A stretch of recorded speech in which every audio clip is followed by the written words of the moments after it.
Imagine putting out a cigarette and never lighting another one. Somewhere in the back of your mind, you probably assume the benefits show up eventually. Years down the line, maybe. But your body doesn't wait years. It starts responding within minutes.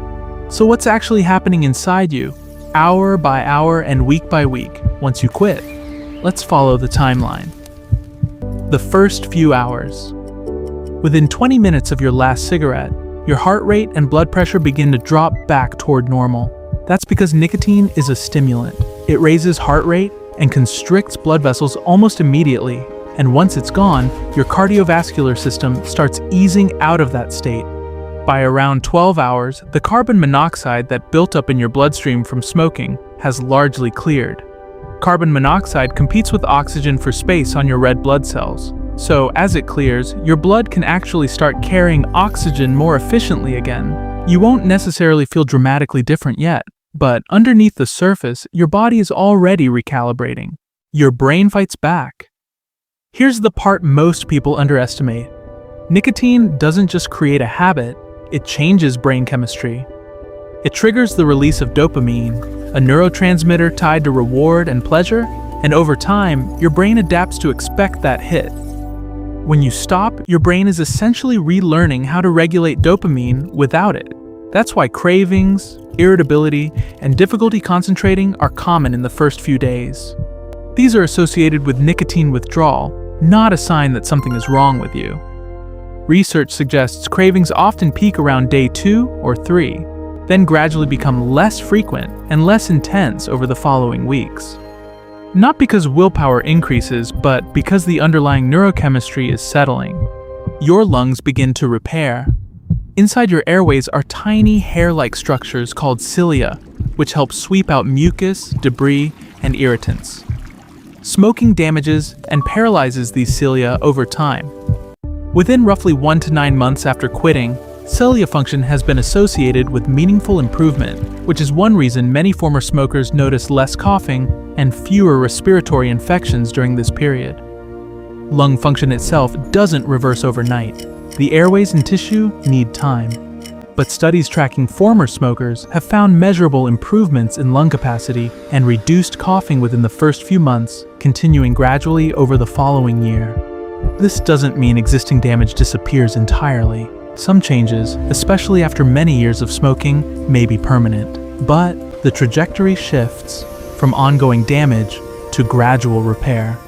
Your heart and blood vessels is a major driver of cardiovascular risk, largely because it damages the lining of blood vessels and promotes plaque buildup. Once you quit, that process slows considerably. Research has found that within about 1 year of quitting, the added risk of coronary heart disease drops substantially compared to someone who continues smoking. It doesn't fall to the level of someone who never smoked right away. That takes longer, often several years. But the direction of change begins almost immediately.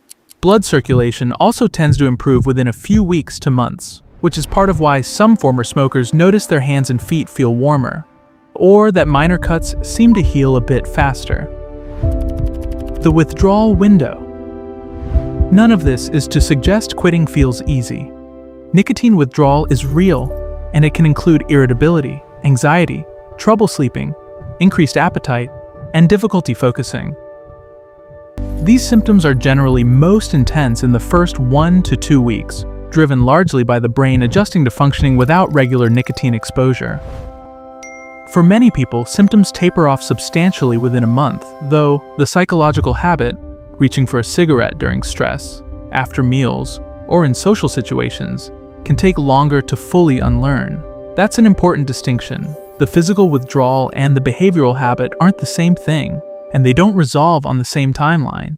Some of the most meaningful changes take years, not weeks. Risk of stroke has been associated with declining toward that of a non-smoker within 2 to 5 years. Risk of several smoking-related cancers, including lung cancer, continues to drop for a decade or more after quitting, though it may not fully match the risk level of someone who never smoked. That might sound discouraging if you're hoping for an instant reset, but it's worth reframing. Every year without smoking is associated with continued risk reduction. The benefit isn't a single event, It's a trend that keeps moving in your favor the longer you stay smoke-free. What this actually means: your body isn't waiting for a dramatic before and after moment. It's responding constantly. In your blood within hours, your brain within days, your lungs within months, and your heart and long-term disease risk within years. Quitting isn't about willpower alone overriding a habit. It's giving your body room to do what it's already trying to do: repair. If this helped you understand what's really happening when someone quits smoking, subscribe for more science-backed health documentaries on what your body does behind the scenes. And if you know someone who's trying to quit, or thinking about it, share this with them. It might be exactly the reminder they need that the change is already working, even before it feels like it.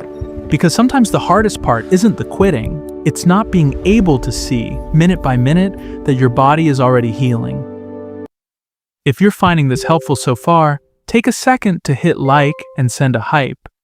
It helps us create more evidence-based health content and reach more people who may benefit from understanding what quitting smoking actually does inside the body.